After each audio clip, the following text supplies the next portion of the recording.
السلام عليكم ورحمة الله وبركاته. ازيكم يا حباب قلب، عاملين ايه؟ انا شيماء العدو، ودي قناتي. احنا ان شاء الله النهاردة هنعمل مع بعض كيكة بالشوكولاتة، بس حاجة كده اخر جمال، احلى من التورتة واحلى من الجاتو كمان، وفي نفس الوقت الطريقة سهلة وبسيطة خالص ومش هتاخد معاكي وقت ولا مجهود. دلوقتي بقى هطلع لكم قطعة كده واوريكم الجمال، شايفين؟ وعايزة اوريكم دلوقتي بقى الطبق اللي تحت الصوص اللي فوق ده، حاجة كده يعني مش عايزة اقول لكم، حاجة فاخر من الاخر.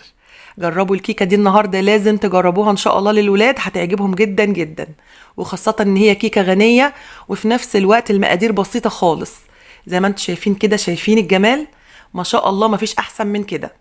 وبالرغم ان احنا عاملين الكيكة كده بالمضرب اليدوي، بس الكيكة طالعة معانا هشة وطرية كده زي ما انتم شايفين، وعاملاها بدقيق عادي جدا جدا، يعني مش دقيق مخصص للتورت والجاتوهات، عاملاها بدقيق سايب كده من عند العطار، هقول لكم على اسمه ان شاء الله جوه الفيديو. يا ريت بقى كل اللي حابب يكمل معانا الطريقه والفيديو، يا ريت ما تنسوش اللايك والشير والاشتراك في القناه، واهم حاجه تفعلوا زر الجرس على كلمه الكل علشان توصلكم كل اشعاراتنا بكل فيديو جديد هننزله ان شاء الله. ودلوقتي بقى يلا بينا نسمي ونصلي على الرسول عليه افضل الصلاه والسلام، ونبدا في الطريقه. واول حاجه معانا في المقادير النهارده، معانا كده 3 بيضات يكونوا بدرجه حراره الغرفه. وزن ال3 بيضات بقشرهم، بالنسبه للناس اللي بتحب تعرف كل حاجه بالميزان، وزنهم كده بقشرهم ال3 بيضات 195 جرام. هضيف عليهم كده نص معلقه صغيره من الفانيليا ورشه صغيره من الملح. واحلى خطوه تعمليها ان انت تضربي البيض الاول كده مع رشه الفانيليا والملح علشان ينفش معاكي كده ويهيش، وتاخدي نتيجه حلوه والكيكه تطلع معاكي هشه وطريه. زي ما انتم شايفين كده لون البيض فتح معايا وعمل رغوه كده وفوم. دلوقتي بقى هوقف ضرب واضيف كده كوبايه مليانه من السكر.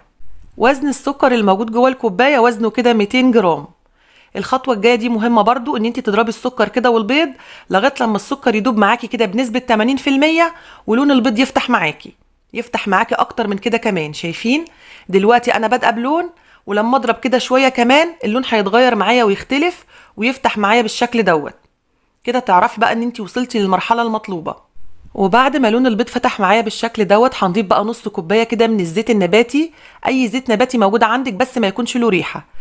وزن الزيت اللي موجود في الكوبايه وزنه كده 100 جرام.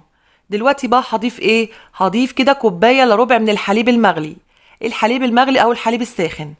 وطبعا لو حابه تضيفي الحليب بدرجه حراره الغرفه عادي جدا، بس الحليب المغلي عايزه اقول لك هيديكي نتيجه روعه، وخاصه ان هو بيساعد ان المقادير تدوب كويس جدا مع بعضيها، والسكر مش يبقى ليه اي ملمس خالص في المرحله دي. وطبعا كل الخطوات دي بتساعد ان الكيكه تطلع معاكي هشه وطريه. وعلى فكره وزن الحليب اللي انا استخدمته النهارده وزنه كده 155 جرام. وطبعا بالنسبه للناس اللي ممكن تسالني في المرحله دي ان البيض مش هيجرى له حاجه خالص من الحليب المغلي، عايزه اقول لك ان الحليب المغلي بينزل على كميه كبيره كده من السوائل زي ما انت شايفه، فما بيلحقش ياثر على البيض. وده غير ان انت تنزلي بالحليب المغلي اللي لسه نازل من على النار بيغلي، وبتروحي مقلبه على طول. طيب دلوقتي بقى ركزوا معايا، بعد ما السكر داب كويس جدا في المرحله دي، هضيف بقى ايه؟ هضيف كده معلقتين كبار مليانين بشكل هرمي من الكاكاو المر الخام الغير محلى. وزن معلقتين الكاكاو وزنهم كده 30 جرام. بعد كده بقى هنضيف الدقيق او الطحين. هضيف قد ايه بقى من الدقيق او الطحين؟ هضيف كده كوبايتين الا ربع من الدقيق او الطحين. وزن الدقيق او الطحين اللي احنا حطيناه وزنه كده 195 جرام. طيب يعني ايه كوبايتين الا ربع؟ يعني هتعبي كده كوبايتين وتمسحيهم كده بالمعلقه، وبعد كده تشيلي من كوبايه منهم معلقتين كبار كده مليانين بشكل هرمي علشان يدوكي كده كوبايتين الا ربع. واكيد لاحظتوا ان انا نزلت كده كيس من البيكنج باودر او خميره الحلويات وزنه 16 جرام. انت لو استخدمت الاكياس اللي هي 25 جرام هتنفع، او الكيس اللي هو 16 جرام هينفع برضو. ما عندكيش اكياس هتضيفي معلقه كبيره كده مليانه بشكل هرمي من البيكنج باودر.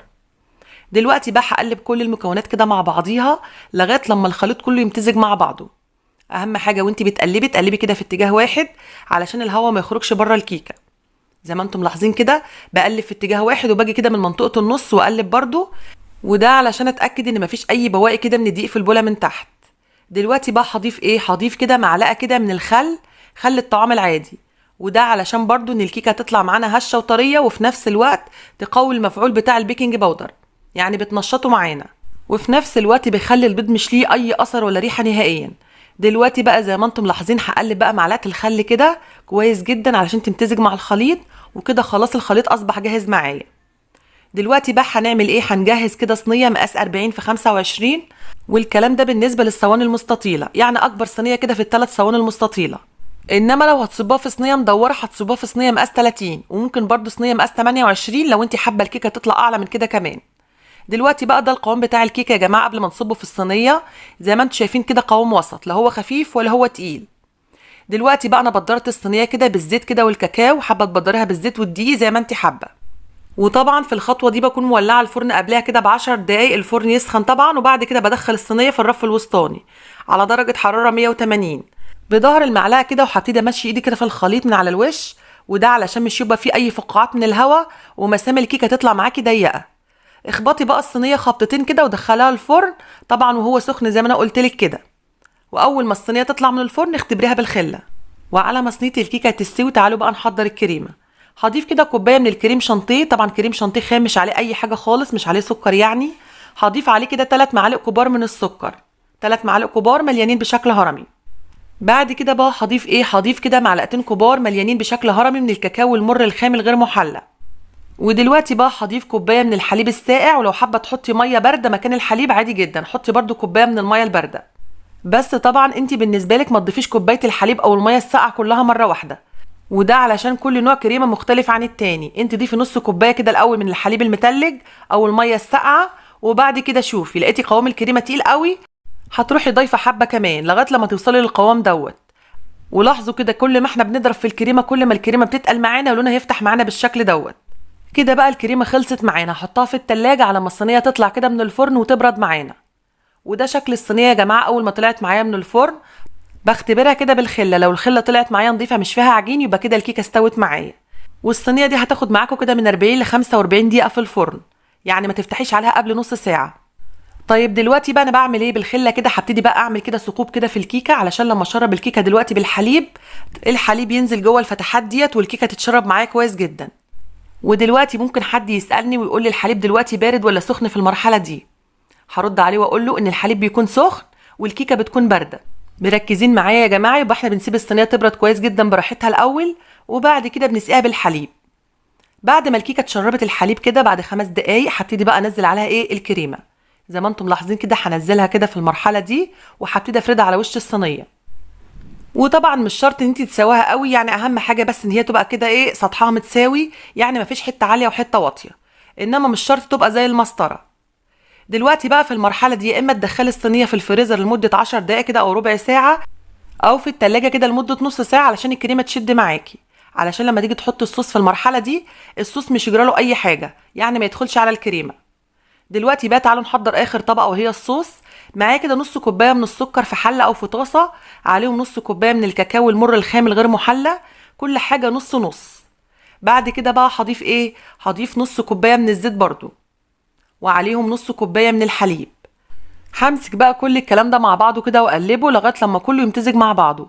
اهم حاجه ان الكاكاو يكون منخول قبليها علشان لما تيجي تحطيه في المرحله دي مش يدوخك. وبعد ما كل التكتلات تفك معايا دلوقتي بقى هرفع الخليط ده على النار وابتدي اقلب فيه كده لغايه لما يغلي معايا ويفور.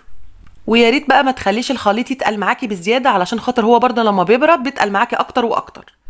ودلوقتي بقى اول ما الخليط يغلي معايا هوريكم القوام اللي انا عايزه اوصل له. عايزه اقول لكم هيبقى فيه لمعه جميله جدا جدا في الخليط بعد ما يغلي. شايفين بقى في المرحله دي الخليط بدأ يغلي معايا كده ويفور. طبعا هيغلي كده كام غلوه، حوالي 3 4 غلوات، وهيتقل معايا بالقوام اللي انتوا هتشوفوه دلوقتي. زي ما قلت لك كده مش تسيب الخليط يتقل بزياده، علشان لو تقل بزياده مش هتعرفي تفرديه على وش الصينيه، هيبقى تخين كده وهتيجي تفرديه هيتلخبط معاكي في الكريمه. شايفين دلوقتي بقى انا هطفى عليه هو لسه سايل كده بس تقل طبعا معانا شويه. اول ما يبرد كده ويهدى يعني يكون دافي كده هبتدي بقى انزل بقى على الصينيه عشان الحق افرده وهو لسه دافي. شايفين؟ هبتدي بقى احرك الصينيه كده يمين وشمال، هيتفرد معايا بمنتهى السهوله. ما تحاوليش تتدخلي بالمعلقه خالص في المرحله دي، بس طبعا تكون ايديكي سريعه عشان تلحقي تفرديه وهو لسه دافي، لان طبعا الصينيه ساقعه فبتشد معاكي بسرعه. شايفين؟ وفايده برضو ان احنا حطينا الكريمه شويه في الفريزر او في التلاجة علشان خاطر لما نيجي نعملها في المرحله دي الصوص ما يدخلش على الكريمه. دلوقتي بقى زي ما انتم شايفين ده اختياري، حابين ترش كده عليها شويه كده من الشوكولاته المبشوره زي ما انتم حابين، مش حابين سيبوها كده زي ما هي. وبعد كده بدخلها التلاجة كده لمده ساعه عشان الصوص يشد معايا، بس الصراحه انا كنت مستعجله فرحت مقطعها على طول. شايفين ما شاء الله احلى صينيه كيكه هتاكليها في حياتك. عايزه اقول لكم طعم الصوص رهيب مع الكريمه كده مع الكيكه، يعني التلاتة مع بعض حاجه كده اخر جمال. هقطع لكم كده قطع تانية عشان اوريكم كده الكريمه من تحت عامله ازاي. شايفين شكل الكريمه كده مع الصوص؟ شكلها روعه يا جماعه. ومش شكلها بس، ده طعمها كمان. لازم تجربوا الكيكه دي بالطريقه دي، ان شاء الله هتعجبكم جدا جدا، وهتعجب الولاد اكتر حاجه كمان، لان الولاد بيحبوا الكيكات اللي بالشوكولاته. وبالنسبه للدي اللي انا استخدمته النهارده يا جماعه، انا مستخدمه دي بسكوته اللي بعمل بيه الكعكه والبسكوت. استخدمي اي دقيق سايب، بس اهم حاجه ما يكونش له عرق. وطبعا الدقيق ده مش هتلاقيه الا في محلات مستلزمات الحلويات. استخدمي اي نوع، مش شرط النوع ده، بس دقيق يكون كده مخصص للبسكوت او الكعكه علشان مش يبقى فيه عرق. يا ريت بقى كل اللي وصل للحته دي من الفيديو ما ينساش يحط اللايك، واللي اول مره يشوف القناه وعجبته القناه وحابب يشترك فيها اكيد يشرفنا اشتراكه. بس ما ينساش يفعل زر الجرس على كلمة الكل علشان توصلوا كل إشعاراتنا بكل فيديو جديد هننزله إن شاء الله. أترككم في رعاية الله وأمنه. دمتم سالمين، والسلام عليكم ورحمة الله وبركاته.